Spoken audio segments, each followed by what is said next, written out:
Road మీద శైలు కేశవ కౌగిలించుకోవడం చూసేసిన సురేష్. శైలు చెంప పగలగొట్టి ఇంటికి లాక్కు వెళ్ళిన సురేష్.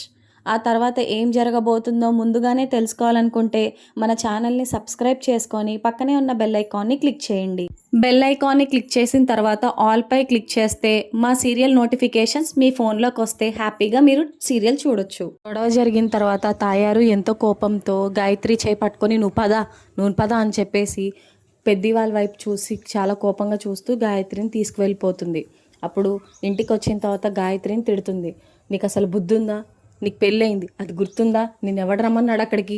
అక్కడ గొడవ జరిగితే నువ్వెందుకు తలదూల్చాలి? వాళ్ళ గొడవలు వాళ్ళ ఇష్టం, నువ్వెందుకు తలదూల్చాలి మధ్యలో అనగానే గాయత్రి మరి మీరెందుకు వెళ్ళారు? ఇంటి దగ్గర నుంచి మిమ్మల్ని ఎవరు వెళ్ళమని చెప్పారు? అక్కడ గొడవ జరిగితే మీకేం పని? మీకు కూడా అయిపోయింది కదా, వాళ్ళతో తీరిపోయింది కదా, సంబంధం లేదంటున్నారు కదా.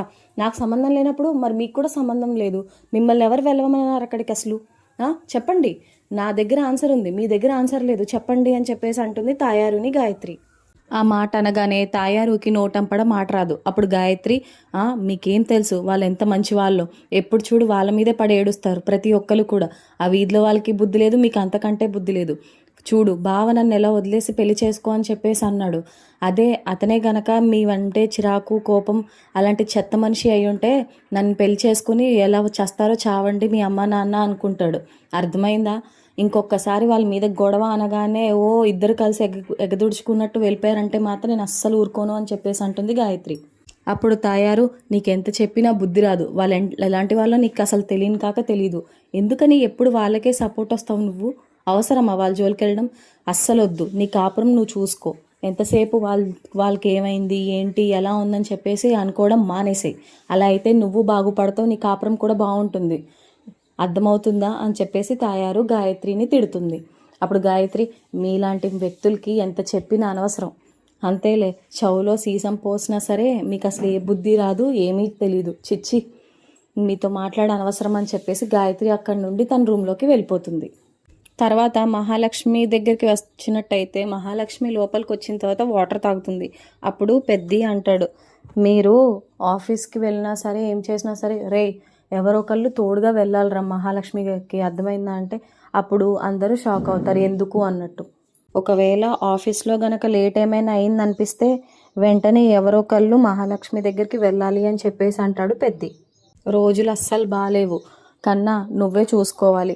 ఒకవేళ కన్నా కానీ కాలేజ్లో ఉన్నట్లయితే నేను, ఏ చక్రి నువ్వో, కేశవ నువ్వో, మన ముగ్గురులో ఎవరో ఒకళ్ళు వెళ్ళి తీసుకురావాలి మహాలక్ష్మిని, అర్థమైందా అని చెప్పేసి అంటాడు పెద్ది. ఆ మాటలకి మహాలక్ష్మి షాక్ అవుతుంది. ఇదేంటి ఇలా చెప్తున్నాడు పెద్ది అని.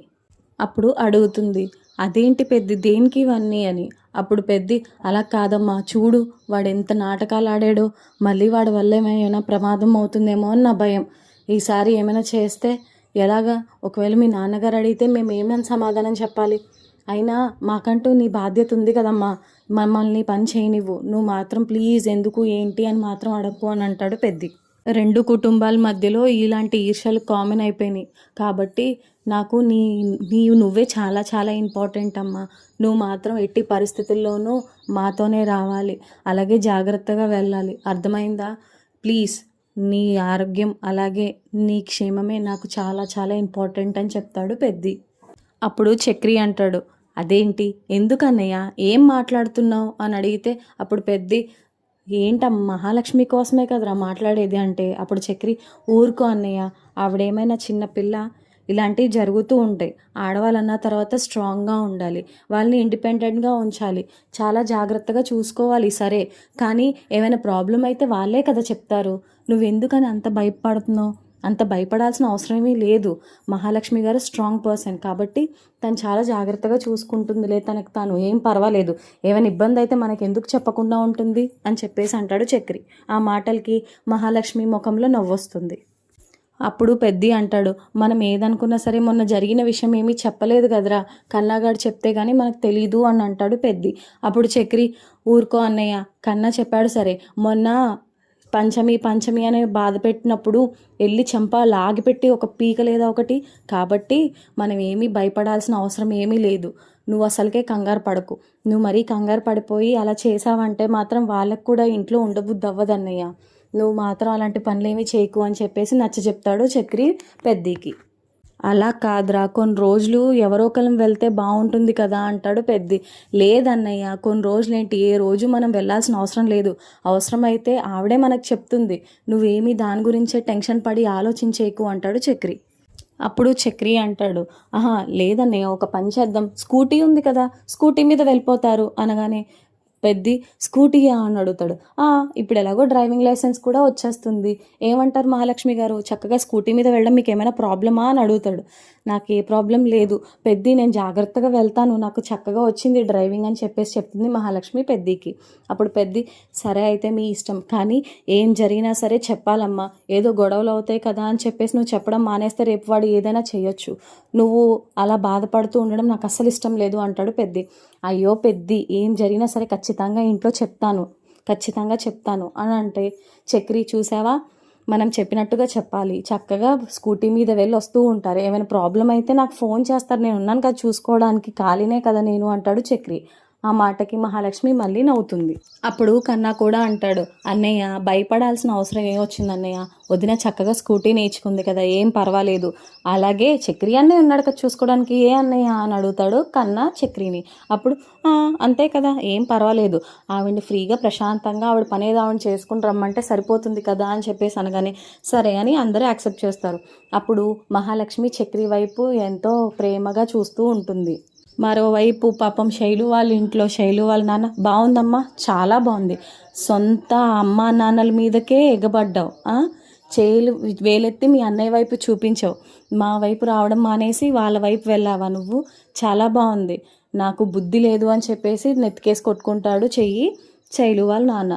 అప్పుడు వాళ్ళమ్మ, అసలు దీన్ని ఎలా కన్నామండి, ఇలా రివర్స్లో మన వైపే మాట్లాడుతుందని నేను ఏనాడు అనుకోలేదు, గారాబం చేసి పెంచారు కదా, ఇంకా పడాల్సిందే, ఎప్పుడు చూడు వాడెనకాలే తిరుగుతూ ఉంటుందంట, నాకు నా కొడుకు చెప్పాడు, అయినా బుద్ధి జ్ఞానం ఏమైనా ఉందా నీకు, అన్నయ్య వైపే అంత దారుణంగా నువ్వు ఎలా మాట్లాడగలుగుతావు, అందరి ముందు అంత మాట ఎలా అనగలుగుతావు, చూసావా వాడిని ఎలా కొట్టారో అనగానే శైలు, ఆపుతారా ఇంకా, వాడు కొట్టాడా, ఎందుకు కొట్టాడు, అవతల వ్యక్తి ఆ అమ్మాయి చేయి పట్టుకుంటే ఏమవుతుంది, ఆ అమ్మాయిని పట్టుకుని లాగాడు, చున్నీ పడేశాడు కింద, చున్నీ పట్టుకొని లాగాడు, అసలు సిగ్గుందా వాడికి, అలాగే నాకు జరిగితే అలాగే ఊరుకుంటారా మీరు, ఆ ప్లేస్లో నన్ను ఊహించుకుని అలాగే చేస్తారా మీరు, చెప్పండి, అప్పుడు కూడా ఇలాగే మాట్లాడతాడా మగవాళ్ళ వైపు, చెప్పండి అని చెప్పేసి అడుగుతుంది శైలు.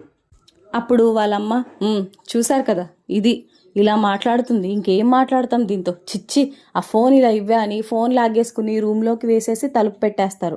అప్పుడు సురేష్తో అంటారు, నువ్వు గనక బయట డోర్ గట్ట ఏమైనా తీసావంటే నీకు పగులుద్ది, అర్థమవుతుందా అని చెప్పేసి వరాలు అక్కడి నుంచి వెళ్ళిపోతుంది. అప్పుడు వాళ్ళ నాన్న, రే సిగ్గులేని గాడిద, ఇంకొకసారి ఆ అమ్మాయి గురించి కానీ వేరే అమ్మాయి ఎవరి గురించి అయినా కానీ పిచ్చి పిచ్చి నాటకాలు ఆడావంటే మాత్రం నేను చంపేస్తాను రా, లేదంటే నేను పోలీసులకు అప్పచెప్తాను, అర్థమైందరా ఎదవా, చి పో, వెళ్ళి ఆ బట్టలు మార్చుకో, చూడలేకపోతున్నా, అడుక్కు తినేవాళ్ళ ఉన్నావని చెప్పేసి అంటాడు శైలు వాళ్ళ నాన్న. తర్వాత నైట్ అవుతుంది. చక్రి అలాగే వాళ్ళ అన్నయ్య తమ్ముళ్ళు అందరూ కలిసి వరుసగా పడుకొని ఉంటారు. అప్పుడు చక్రి మహాలక్ష్మి అన్న మాటలు ఊహించుకుంటూ ఉంటాడు. అసలు ఎలా చెప్పింది, భలే చెప్పింది కదా అని చెప్పేసి ఊహించుకుంటూ ఉంటాడు. మహాలక్ష్మి, నా భర్త అలాగే మా బావది అలాగే మరుదులది ఏ తప్పు లేదు అని చెప్పేసి చెప్పడంతో ఆ మాటలన్నీ గుర్తు తెచ్చుకొని చక్రి చాలా ఆనందపడతాడు. మరోవైపు కేశవ కూడా శైలు అన్న మాటలు గుర్తు తెచ్చుకొని నవ్వుతూ ఉంటాడు. నేను కేశవాని ప్రేమిస్తున్నానండి, అది మా పేరెంట్స్కి ఇష్టం లేదు, అందుకని ఇలా నాటకాలు ఆడుతున్నారని ఆ మాటలన్నీ గుర్తు తెచ్చుకుంటాడు కేశవ. గుర్తు తెచ్చుకొని గట్టిగా ఒక నవ్వు నవ్వుతాడు. అప్పుడు చక్రి, ఏరా ఎందుకురా పల్లిక్కిలిస్తున్నావు అని అడుగుతాడు. రే నీకెందుకురా, నేనేదో నవ్వుకుంటాను, నాకేదో ఒకటి గుర్తొచ్చింది అందుకు అనగానే, ఏ శైలు గుర్తొచ్చిందా అని అడుగుతాడు చక్రి. ఏయ్ నీకెలా తెలుసు అనగానే, ఇవాళ జరిగింది అదే కదా, ఓ తెగ మురిసిపోతూ ఉండుంటావు, నేను తన్ని ప్రేమిస్తున్నానని అందరి ముందు చెప్పినందుకు అని చెప్పేసి అంటాడు చక్రి. అప్పుడు అవునరా, ఎంత బాగా చెప్పింది నన్ను ప్రేమిస్తున్నానని అందరి ముందు అంటే అప్పుడు చక్రి అంటాడు, ఆవిడ బాగానే చెప్పింది, తమరే ఏమీ చెప్పరు, ఎప్పుడు చూడు అలా కుది బండ్లా కూర్చొని ఉంటావు ఆ షాప్లో అని చెప్పేసి అంటాడు చక్రి. ఊరుకోరా, నాకు తెలిసిందే కదా, నేను ఎవరితోటి ఏమీ చెప్పలేను, కాకపోతే ప్రేమిస్తాను అంతే, తెలిసిందే కదా, తనంటే నాకు చాలా ఇష్టం, ఇవాళతో ఇంకా ఇష్టం పెరిగిపోయిందిరా అంటాడు కేశవ. నాకు ఎందుకో నాకు శైలుతో ఇప్పుడు మాట్లాడాలని ఉందిరా అంటే చక్రి అంటాడు, ఇంత అర్ధరాత్రి అప్పుడా అంటే, మాట్లాడాలనుందిరా అని చెప్పేసి అంటాడు. సరే ఫోన్ చేయి మరి అని చెప్పేసి ఫోన్ చేయమంటాడు కేశవాని. కేశవ ఫోన్ చేసే లోపే కొత్త నెంబర్ నుంచి ఫోన్ వస్తుంది కేశవకి. అప్పుడు కేశవ ఫోన్ లిఫ్ట్ చేసి హలో ఎవరు అని అడుగుతాడు కేశవ. అప్పుడు అవతల నుంచి నేను శైలుని అని చెప్పేసి అంటుంది. అదేంటి కొత్త నెంబర్ నుండి చేసావంటే, నేనేం చేయను, ఇంగో మా వాళ్ళు నా ఫోన్ నెంబర్ తీసేసుకున్నారు, అందుకే నాన్న ఫోన్ నుంచి చేస్తున్నాను. ఇదిగో నన్ను ఒకసారి తీసుకెళ్ళరని మా ఇంట్లో పెళ్లి చూపులు అంటున్నారు, నాకు భయంగా ఉంది అని చెప్పేసి అంటుంది శైలు. అప్పుడు కేశవ నువ్వేం భయపడకు నేను చూసుకుంటానులే అని చెప్పేసి ఫోన్ పెట్టేస్తాడు.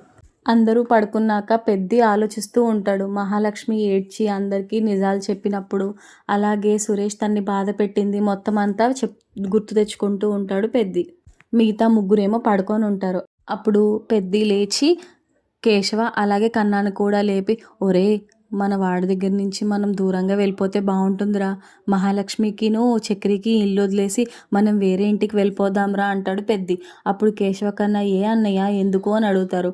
ఏం లేదురా, వాళ్ళిద్దరికీ స్పేస్ ఇవ్వట్లేదు మనం, మహాలక్ష్మి మనతోనే ఎక్కువగా మాట్లాడుతూ ఉంటుంది, వాళ్ళిద్దరూ ఉంటే వాళ్ళిద్దరూ కొంచెం ఎక్కువ మాట్లాడుకొని మంచిగా కలిసి మాట్లాడుకోవడానికి బాగుంటుంది కదా, నాకు అదే అనిపిస్తుంది అని చెప్పేసి అంటాడు పెద్ది కేశవ కన్నాతో. అప్పుడు వాళ్ళిద్దరూ కూడా సరే అన్నయ్య దాందేముంది, వాళ్ళిద్దరు బాగుంటారంటే అదే కదా కావాలి మనకి, సరే వెళ్ళిపోదాంలే వేరే ఇంటికి అని చెప్పేసి నైట్ అంతా డిసైడ్ అవుతూ ఉంటారు. ఒకవైపు చక్రి ఏమో నిద్రపోతాడు, కానీ ఇంతకీ చక్రి పడుకున్నట్టు నటిస్తాడు. ఒకేసారి సడన్గా లేసేసరికి పెద్ది కన్నా అలాగే కేశవ ముగ్గురు షాక్ అవుతారు. అప్పుడు పెద్ది అడుగుతాడు, అదేంట్రా ఇప్పటిదాకా పడుకున్నావు కదా ఇప్పటికిప్పుడు అలా లేసేసావేంటి అనగానే, మీ ముగ్గురు డిస్కషన్ పెడితే నేను చక్కగా గురకపెట్టి నిద్రపోవడానికి నేనేమో చిన్న చంటి పాపనా, అయినా ఎంత మంచి ప్లాన్ వేసావో, సూపర్ అన్నయ్య అని చెప్పేసి అంటాడు చక్రి. అప్పుడు కేశవ ఏరా నీకంట వెటకారంగా ఉందా, ఎందుకలా మాట్లాడుతున్నావు అని చెప్పేసి అడుగుతాడు. మరి లేకపోతే నేను ఏమైనా కిలోమీటర్ దూరంలో పడుకున్నానా, నేను కూడా మీ పక్కనే కదా పడుకున్నాను, మీరు మాట్లాడుకుంది ప్రతిదీ కూడా నేను విన్నాను, అయినా మమ్మల్ని వదిలేసి మీరు అందరూ ఎక్కడ పోతారా, మేమంటూ ఉండగలమా మీరు లేకుండా, ఏం మాట్లాడుతున్నారు మీరంతా అని చెప్పేసి అడుగుతాడు చక్రి. అప్పుడు పెద్ది అలా కాదురా, పాపం మీకంటూ ప్రైవసీ మేము ఇవ్వట్లేదు కదా, మా వల్ల మీతో పెద్ద మాట్లాడదు కదా, అందుకనే రా మేము ముగ్గురం వేరేగా ఉందాము అని అనుకున్నాము అని చెప్పేసి చెప్తాడు పెద్ది. అప్పుడు చక్రి అన్నయ్య ఊరుకో అన్నయ్య, మీరున్నారు కాబట్టే తను ఇంకా ఉంది, లేదు అంటే ఎప్పుడో వెళ్ళిపోయేది అని చెప్పేసి అంటాడు చక్రి. అప్పుడు ఎలా ఉంటుందో తెలుసా పరిస్థితి, తనేమో లోపల రూమ్లో పడుకుంటుంది, నేను ఒక్కడనే బయట అరుగు మీద పడుకోవాల్సి వస్తుంది, అది గుర్తుపెట్టుకోండి, మీరు ఎక్కడికి వెళ్ళడానికి గ్రీన్ లేదు, అలాగే మా దగ్గర నుంచి ఎటు విడిపోవడానికి కూడా గ్రీన్ లేదు అని చెప్పేసి గట్టిగా తెగేసి చెప్పేస్తాడు చక్రి. అప్పుడు పెద్ది అంటాడు, సర్లేరా నేను మహాలక్ష్మితో మాట్లాడతాను, తను ఏమైనా ఒప్పుకుంటుందేమో అంటే, ఆవిడ చచ్చినా ఒప్పుకోదు అని చెప్పేస్తాడు చక్రి. ఆ తర్వాత రోజు నేను చెప్తాను కదా మీరు ఊరుకోండి అని చెప్పేసి ముగ్గురు కూడా మాట్లాడుకుంటూ ఉంటారు. అప్పుడు మహాలక్ష్మి వచ్చి, ఏంటి మీ అందరి ముఖాలు ఇలా ఉన్నాయి, ఏమైంది పెద్ది ఏమైంది అని చెప్పేసి అడిగితే, నీతో మాట్లాడాలమ్మా అని చెప్పేసి చెప్తాడు పెద్ది. అప్పుడు మహాలక్ష్మి సరే అయితే చెప్పు పెద్ది అంటే, ముందు నువ్వు కూర్చోమ్మా అంటాడు మహాలక్ష్మిని పెద్ది. లేదు పెద్ది చెప్పు ఏమైంది అని చెప్పేసి అడుగుతుంది మహాలక్ష్మి పెద్దిని. అప్పుడు పెద్ది ధైర్యం చేసుకొని చెప్తాడు, ఇంట్లోంచి వెళ్ళిపోదాం అనుకుంటున్నాము నేను కన్నా కేశవ, మీ ఇద్దరు ఉండడానికి బాగుంటుంది కదా అంటే, ఏంటి అని చెప్పేసి కన్న వైపు చూసి, ఇదంతా మీ ముగ్గురికి ముందే తెలుసా అని చెప్పేసి అడుగుతుంది. తెలుసు వదినా, నిన్న రాత్రి డిస్కస్ చేసుకున్నాం నేను అన్న అంటే, అప్పుడు చక్రి రే ఆగరా, ఏమండి ఇందులో నాకు ఎటువంటి సంబంధం లేనే లేదు, వాళ్ళు ముగ్గురు మాట్లాడుకున్నారు, నాకు అసలు సంబంధమే లేదు, ఇందులోకి మాత్రం నన్ను లాక్కండి, నాకైతే అస్సలు ఇష్టం లేదు అని చెప్పేసి అంటాడు చక్రి. అప్పుడు మహాలక్ష్మి నాకు అర్థం కాలేదు ఏంటి పెద్ది అంటే, నేను కన్నా కేశవ అలాగే నాన్న నలుగురం కూడా వేరేలు చూసుకుంటాము, నువ్వు చక్రి ఇద్దరు ఈ ఇంట్లో ఉండండి అని చెప్పేసి చెప్తాడు పెద్ది. అప్పుడు మహాలక్ష్మి ఏం మాట్లాడుతున్నారు పెద్ది అసలు, ఎందుకు మేమిద్దరమే, మీ అంతా ఎక్కడికి వెళ్ళిపోతారు, అవసరం ఏముంది అని చెప్పేసి అడుగుతుంది మహాలక్ష్మి. మీ అందరు లేదే నేను అసలుకే ఉండలేని ఇంట్లో, ఏం మాట్లాడుతున్నావు పెద్ది, ఇలాంటి షాక్లు ఇస్తావేంటి నాకు అని చెప్పేసి అడుగుతుంది మహాలక్ష్మి పెద్దిని. అప్పుడు పెద్ది అదేంటమ్మా నా ప్లాన్ బాగాలేదా అని అడుగుతాడు. అప్పుడు మహాలక్ష్మి ఎవరు ఎక్కడికి వెళ్ళట్లేదు, అందరూ ఇక్కడే ఉంటున్నాం అంతే అని చెప్పేసి మహాలక్ష్మి అక్కడి నుంచి వెళ్ళిపోతుంది. ఆ తర్వాత చక్రి బాగైందా అని చెప్పేసి అక్కడి నుండి వెళ్ళిపోయి తన బట్టలు ఉతుక్కోవడానికి వెళ్తాడు. అప్పుడు కేశవ కంగారు పడుతూ ఉంటాడు, ఏంటబ్బా ఏం చేయాలి, ఎలా కలవాలి శైలుని అని ఆలోచిస్తూ ఉంటాడు. ఈలోపు శైలు దగ్గర నుంచే ఫోన్ వస్తుంది. చెప్పా కదా నాకు పెళ్లి చూపులని, నాకు నేను చూడాలని ఉంది, ఏం చేస్తావో చెయ్యి, పెళ్లి చూపులు ఆపు అని శైలు గోల పెడుతుంది. అప్పుడు చక్రి అలాగే కేశవ ఇద్దరు కూర్చొని ఉంటారు. అప్పుడు కేశవ అంటాడు, నేను చూసుకుంటాను ఏం పర్వాలేదు అని. అప్పుడు ఏమైందిరా అని అడుగుతాడు చక్రి.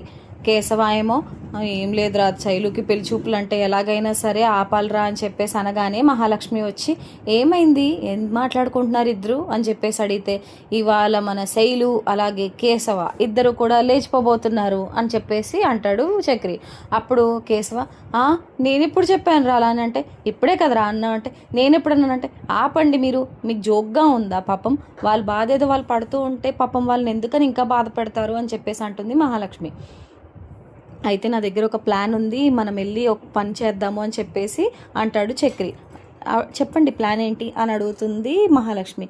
పదండి వెళ్ళాక చూపిస్తాను అని చెప్పేసి అంటాడు చక్రి. ముగ్గురు కూడా శైలు వాళ్ళ వీధిలోకి వెళ్తారు. దూరంగా బండి ఆపేసి ఉంటారు. కానీ శైలు మాత్రం బందీగా ఉంది కాబట్టి తను బయటికి రావడానికి అవ్వదు. అయితే అదే వీధిలో ఉంటున్న ఒక అమ్మాయితో మాట్లాడదామని చక్రి దగ్గరికి వెళ్తాడు. మహాలక్ష్మి కొంచెం కుళ్ళుకుంటుంది. మీ పేరేంటి, మీరు చాలా బాగున్నారు అంటూ తన్ని పొగిడితే తను వెళ్తుంది కదా శైలు వాళ్ళ ఇంటికి అని చెప్పేసి. నీకు శైలు తెలుసా అంటే తను నా ఫ్రెండే అని చెప్పేసి అంటుంది. కొంచెం శైలు దగ్గరికి వెళ్ళి నీ ఫోన్ ఇస్తే నీ ఫోన్ నుంచి మా వాడు మాట్లాడతాడు, ఇది ఎవరితోటి చెప్పకు అని చెప్పేసి చెప్తాడు చక్రి. అప్పుడు తను కూడా చక్రితో మాట్లాడుతూ చక్రి నచ్చి చక్రితో మాట్లాడుతూ ఉంటుంది. మాట్లాడిన తర్వాత మహాలక్ష్మి వైపు చూసేసరికి మహాలక్ష్మి కుళ్ళుకుంటూ ముఖం మార్చేసి ఉంటుందన్నమాట. అప్పుడు ఆ అమ్మాయి వెళ్ళి శైలు వాళ్ళ ఇంటికి వెళ్ళి శైలుకి ఫోన్ ఇస్తుంది. శైలు మాట్లాడుతుంది, నేను బయట ఉన్నాను బయటికి రా అని చెప్పేసి అడుగుతాడు కేశవ. అప్పుడు శైలుని బయటికి తీసుకొస్తుంది ఆ అమ్మాయి. అప్పుడు శైలు పరిగెత్తుకుంటూ వచ్చి హక్ చేసుకుని మాట్లాడుతుంది. కేశవ నాకు చాలా భయంగా ఉందిరా, ఏం చేయాలో అర్థం కావట్లేదురా ముంగిసా, నువ్వే ఏదో ఒకటి చేసేసి పెళ్ళి ఆపేసేరా, నాకు బాధగా ఉంది ప్లీజ్ రా అని చెప్పేసి బ్రతిమాలుతుంది కౌగిలించుకొని శైలు. కరెక్ట్గా అప్పుడే సురేష్ బండి మీద నుంచి అలా వెళ్తూ వాళ్ళిద్దరిని కౌగిలించుకోవడం చూసేస్తాడు. ఆ తర్వాత తన్ని లాగి ఒక చెంపదెబ్బ కొట్టి ఇంటికి తీసుకువెళ్తాడు. ఇంటికి తీసుకెళ్ళిన తర్వాత మొత్తం నిజమంతా చెప్తాడు, బయటది రోడ్డు మీద కౌగిలించుకుంటూ ఉంటుందని చెప్పి. ఆ తర్వాత ఏం జరగబోతుంది, వాళ్ళ అమ్మ నాన్న ఏం చేయబోతున్నారు, శైలు పెళ్ళి జరిగిపోనుందా గాయత్రిలాగే లేదంటే ఆగిపోనుందా, ఇదంతా తెలుసుకోవాలంటే ఇప్పుడే మన ఛానల్ని సబ్స్క్రైబ్ చేసుకొని పక్కనే ఉన్న బెల్ ఐకాన్ని క్లిక్ చేయండి. బెల్ మీద క్లిక్ చేసిన తర్వాత ఆల్పై క్లిక్ చేయండి. అప్పుడే మేము చేసే వీడియోస్ మీ ఫోన్లోకి నోటిఫికేషన్ ద్వారా వస్తాయి. Thank you so much for watching.